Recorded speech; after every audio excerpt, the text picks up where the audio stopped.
Bueno, buenas noches.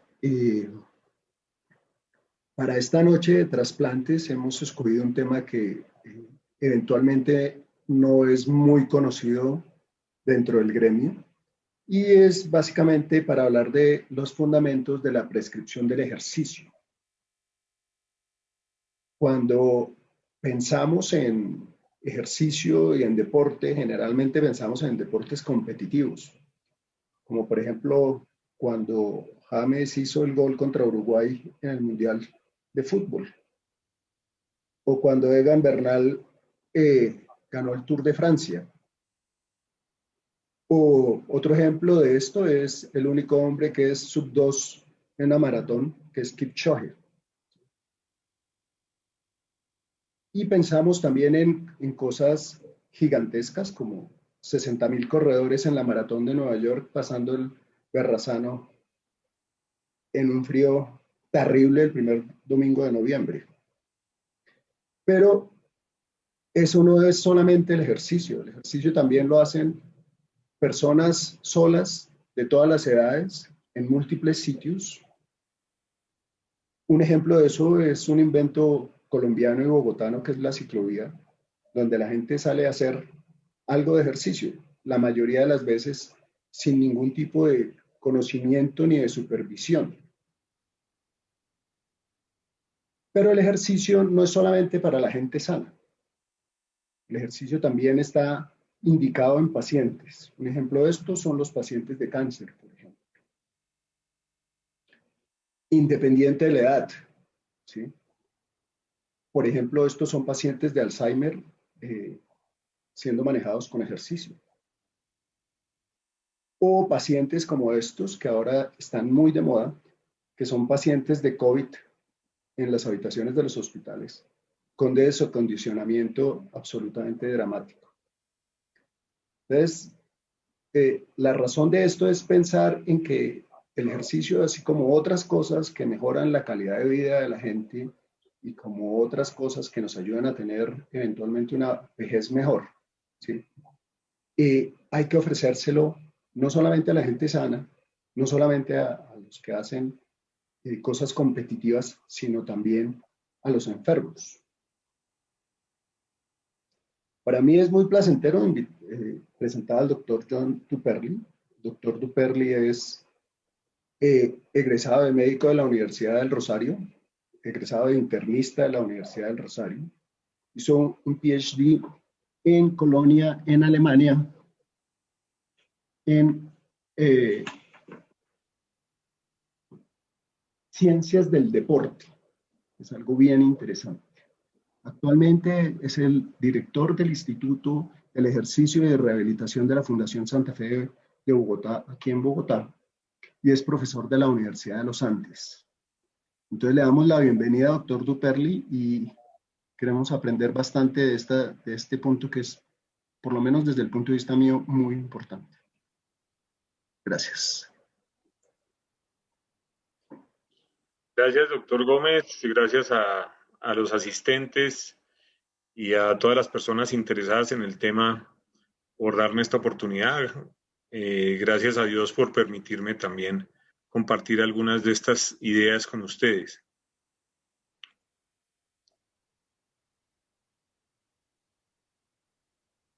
He estado tratando de escoger imágenes y conceptos que generen un poquito de interés y controversia. Es un tema bien complejo porque cada paciente y cada trasplante es diferente, pero espero dejar inquietudes suficientes para una discusión agradable al final. Estos son unos de nuestros deportistas que ya los mostró el doctor Gómez y estos son otros Juegos Mundiales. Estos fueron hace 2 años, en el 2019, de pacientes trasplantados, es decir, que el nivel competitivo al cual puede llegar, por ejemplo, un paciente trasplantado es bien interesante.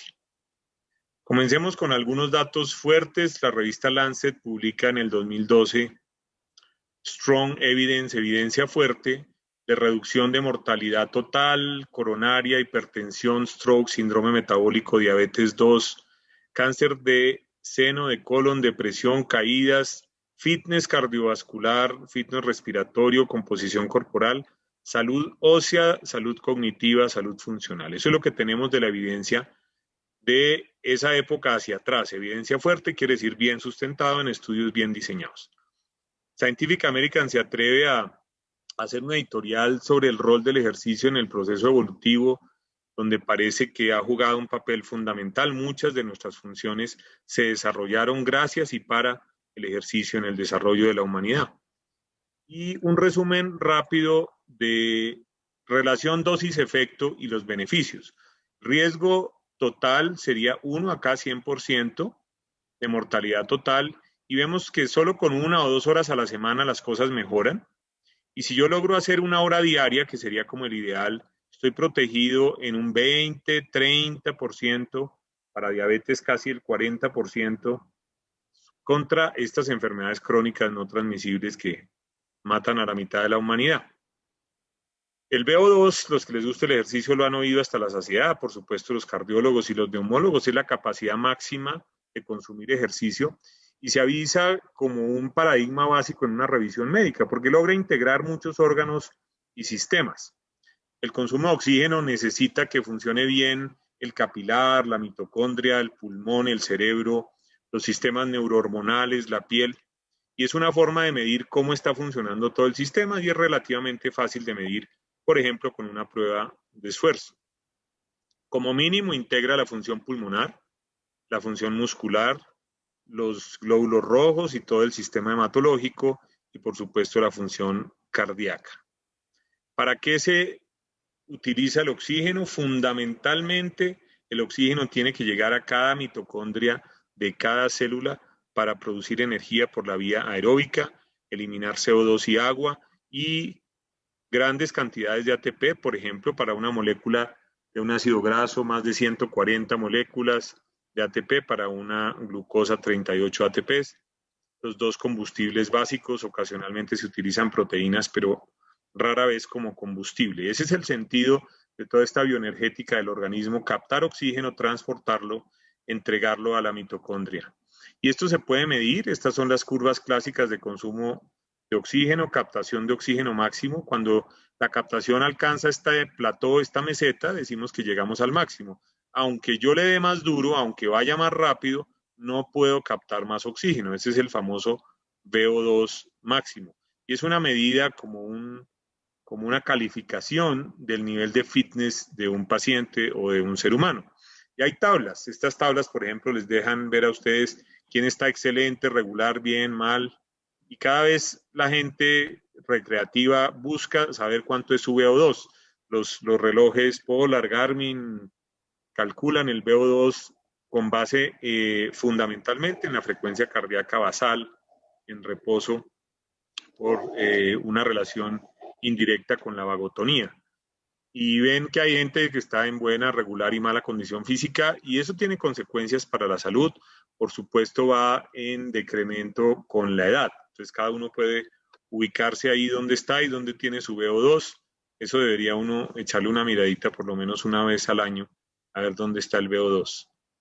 Estos son percentiles de dos cosas, actividad física y fitness cardiorrespiratorio, que no es lo mismo. Actividad física es lo que yo hago y el fitness es la capacidad biológica que yo tengo. Por supuesto, se relacionan, pero no son lo mismo. Si yo tengo a la izquierda un percentil 0, estoy muy mal, no me muevo, sedentario, mi fitness es muy malo, tengo una mortalidad, digamos, aquí comparativa de 100, de 1, y en la medida que eso mejora un poquito, tanto el fitness como la actividad física, va disminuyendo la mortalidad y va disminuyendo el fitness. ¿Cómo se puede explicar tanto beneficio del ejercicio, especialmente en la mortalidad cardiovascular? Miren ustedes que hay bien identificados efectos antiaterogénicos, antiarrítmicos, antiisquémicos, antitrombóticos y psicológicos, modificaciones de lípidos, modificaciones del tono simpático, modificaciones endoteliales, fibrinolisis. Todo esto en conjunto permite que el ejercicio logre reducir la enfermedad cardiovascular y los eventos cardiovasculares significativamente, más o menos a la mitad si yo comparo el sedentario con el que hace ejercicio y tiene buen fitness. Inclusive tener buena fuerza en el cuádriceps parece disminuir la mortalidad por enfermedad coronaria entre un 20 y un 30%. Pero para tener buena fuerza en el cuádriceps hay que entrenar la fuerza y hay que entrenarla regularmente 2 o 3 veces por semana. Estos son capilares de dos tipos de músculos. Arriba ven un músculo de fuerza, fibras blancas, de potencia, muy pocos capilares funcionan con la vía anaeróbica. Y abajo ven un músculo muy vascularizado de un maratonista, lleno de capilares que llevan músculo al sistema de fosforilación oxidativa, al sistema mitocondrial que está aquí. Aquí tiene una biopsia de un maratonista llena de mitocondrias que son capaces de darle todo el ATP que necesita para correr.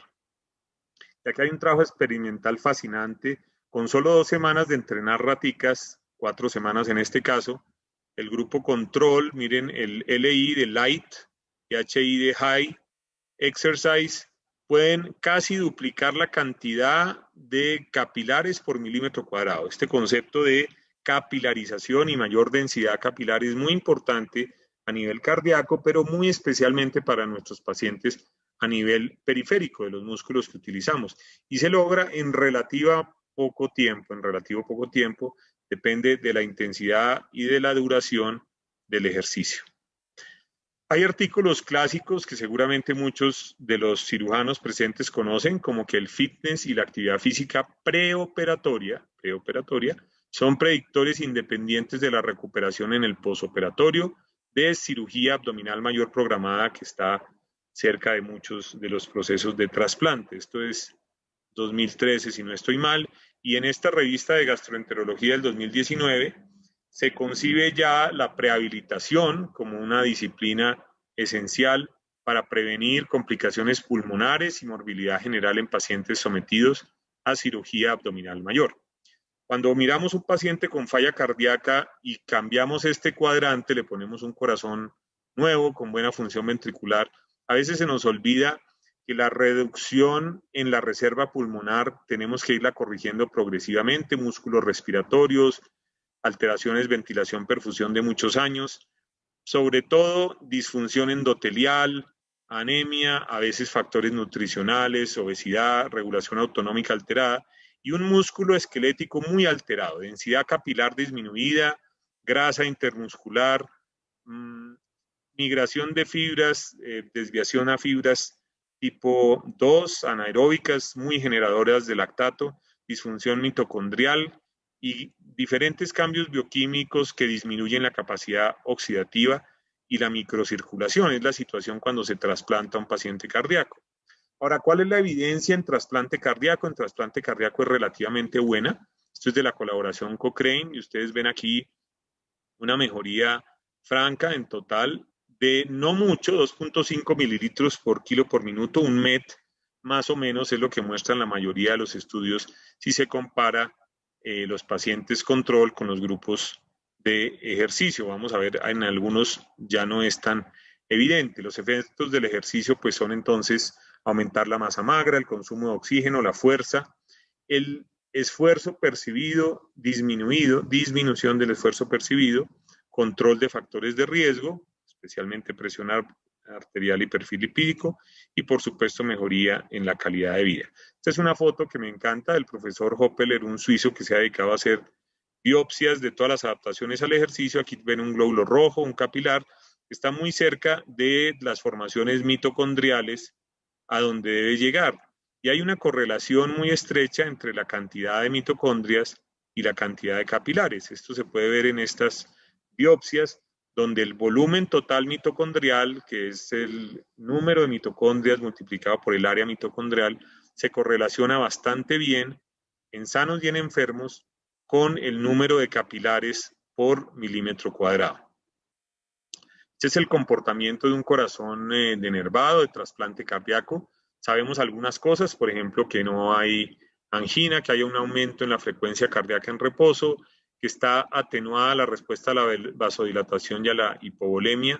Y si los ponemos a hacer ejercicio, el control sube muy milimétricamente de acuerdo a la demanda. El paciente trasplantado se demora en percibir el estímulo de catecolaminas circulantes porque no tiene el control de la inervación.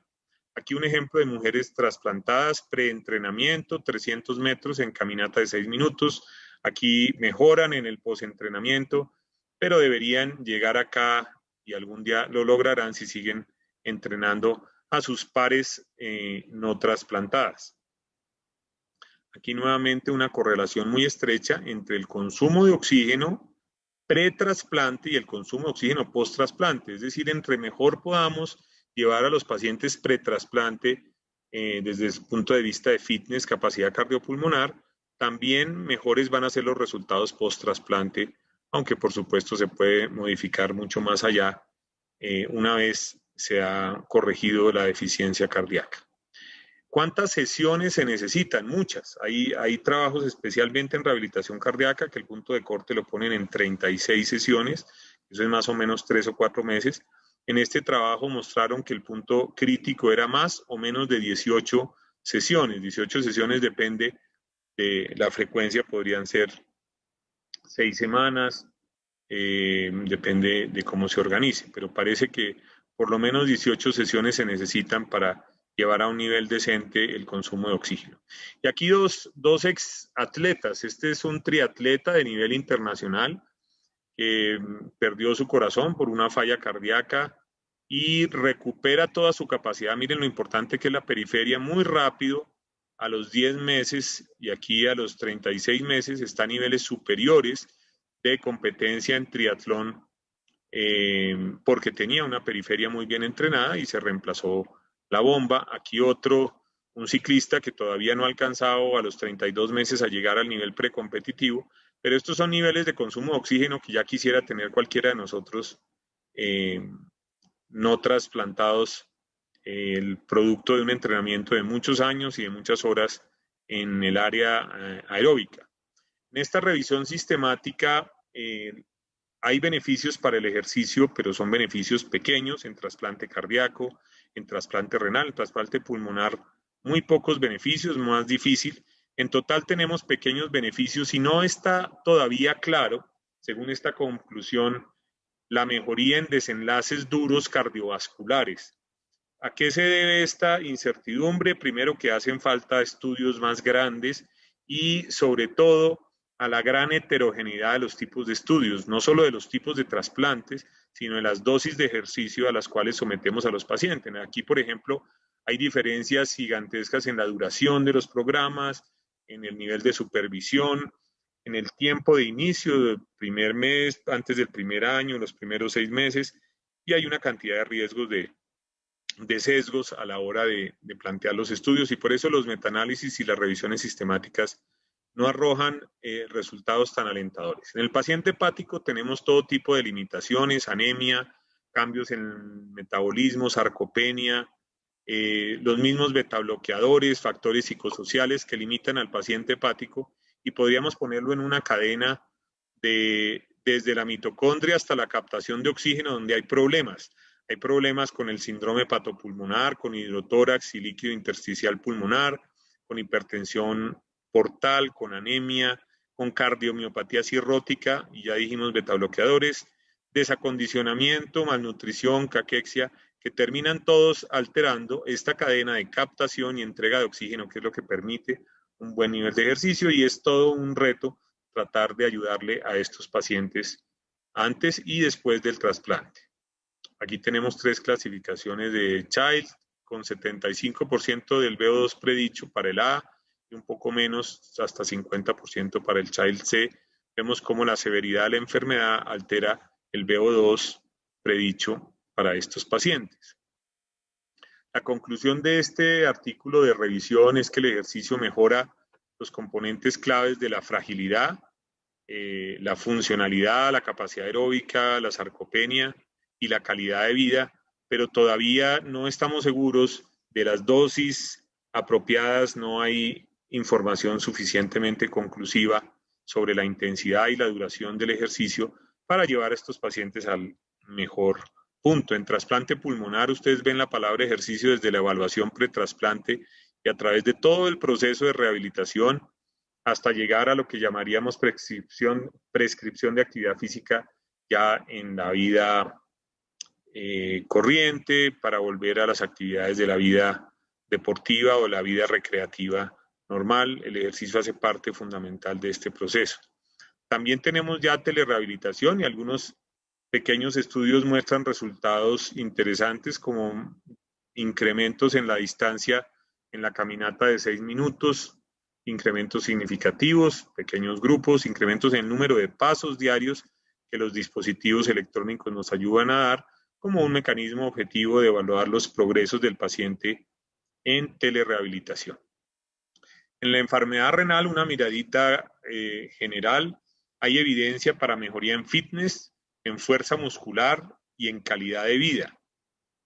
El paciente renal, como muchos de nuestros pacientes con falla orgánica, tiene problemas de sarcopenia, de función muscular, está expuesto a los corticoides y a muchos de los inmunosupresores, tiene problemas propios de la enfermedad renal, problemas como comorbilidades como la diabetes y la hipertensión, alteraciones nutricionales, y todo esto se constituye en barreras para la actividad física en el paciente renal.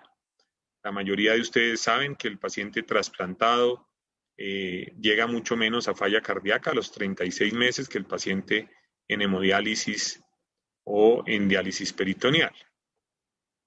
Es decir, que el objetivo del trasplante renal va también en beneficio de la falla cardíaca. Algunos beneficios pequeños en pacientes trasplantados buscando beneficios cardiovasculares, se encontraron estos dos. Los otros puntos como lípidos y otros factores de riesgo no fueron claros. Aquí es disminución en la rigidez de arterias pequeñas y el metaanálisis es consistente, y incremento, como era lógico, en el consumo máximo de oxígeno, el consumo pico de oxígeno en los pacientes trasplantados. Esta es la evidencia de una revista del 2019. Aquí tenemos pacientes trasplantados donde mejora el VO2 y mejora el gasto cardíaco, a expensas especialmente de la frecuencia cardíaca. Miren que el stroke volume no mejora mucho, parece que la deficiencia o lo que se gana en el paciente trasplantado, entre otras, es frecuencia cardíaca como determinante del gasto cardíaco. Y la adherencia a los pacientes en trasplante depende de muchos factores. Este es un trabajo de Fisioterapia Canadá del 2017, por supuesto costos, familia, autoconfianza, pero los beneficios percibidos y la recomendación del médico, tal vez aquí la cuña, son dos de los factores más importantes para que un paciente tenga adherencia a programas de ejercicio supervisado. En la prescripción del ejercicio tenemos en cuenta estos principios: el principio FIT, frecuencia, intensidad, tiempo y tipo de ejercicio, y la P y la R, que indican progresión y recuperación. Todo un dilema, se ve muy fácil, pero aquí está toda la ciencia de la prescripción del ejercicio. Aquí vemos cómo, por ejemplo, una sesión muy fácil en azul tiene una recuperación pronta, pero si yo aplico la siguiente carga acá es muy pronto, tengo que aplicar la siguiente carga cuando esté súper compensada la capacidad y la aptitud inicial. Y veamos en la sesión muy dura, que es frecuente, por ejemplo, en deportistas de fin de semana. Yo quedo mal lunes, martes, miércoles, y a veces me toca esperarme un poquito más para la siguiente carga, y si aplico cargas antes, voy a tener el fenómeno de sobreentrenamiento, de lesión, de estancamiento en el entrenamiento. Entonces, esto de cómo planear la próxima carga es todo un dilema para los pacientes. La intensidad, pues, se ha medido tradicionalmente con la frecuencia cardíaca, pero se puede estimar con la respiración, con la frecuencia respiratoria, por supuesto con el porcentaje de la frecuencia cardíaca máxima. Hay formulitas más sencillas como 180 menos la edad, le da a usted una estimación de dónde debe entrenar, o la escala de Borg, 12 a 14 sería una zona de percepción subjetiva del esfuerzo recomendable. Poder hablar frases corticas. Dicen que las mujeres se regulan muy bien durante el ejercicio por poder comunicarse con las personas que van trotando. 100 pasos por minuto podría ser una velocidad determinada. Me parece un poquito rápido para comenzar, pero eso equivale a una caminata de 6 minutos muy bien hecha, 600 metros en 6 minutos. Es decir, que hay muchas herramientas para medir la intensidad. También se puede medir ácido láctico, se puede medir el QR, el cociente respiratorio. Hay diferentes formas, pero las de hablar y la frecuencia cardíaca, percepción del esfuerzo, son las más comunes. Para terminar, nuestro equipo de rehabilitación cardíaca, que viene trabajando hace muchos años, ahora recuperando el trabajo después de la pandemia, y algunas mediciones en METs, es decir, capacidad de oxígeno. Cada 12 semanas les hacemos pequeñas pruebas que nos permiten estimar el VO2 al cual están subiendo, y miren que en 36 sesiones hay una recuperación significativa, 2 a 3 METs de mejoría, que si se lleva a la epidemiología puede equivaler a 10-15% menos de morbimortalidad por haber ganado esta capacidad aeróbica, tanto en hombres como en mujeres. Aquí vemos la gráfica de fuerza, leg press, también mejorías a pesar de ser pacientes mayores y muchos de ellos con muchos medicamentos, también mejoría de la fuerza progresivamente, 12, 24 y 36 sesiones.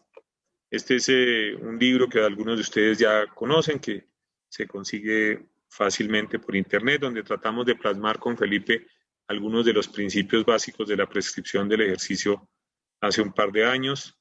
Y este es un artículo también fácil de conseguir en Circulation con el nombre mío o el de Felipe, lo encuentran, donde están la evaluación rutinaria y la promoción de la actividad física en los sistemas de salud.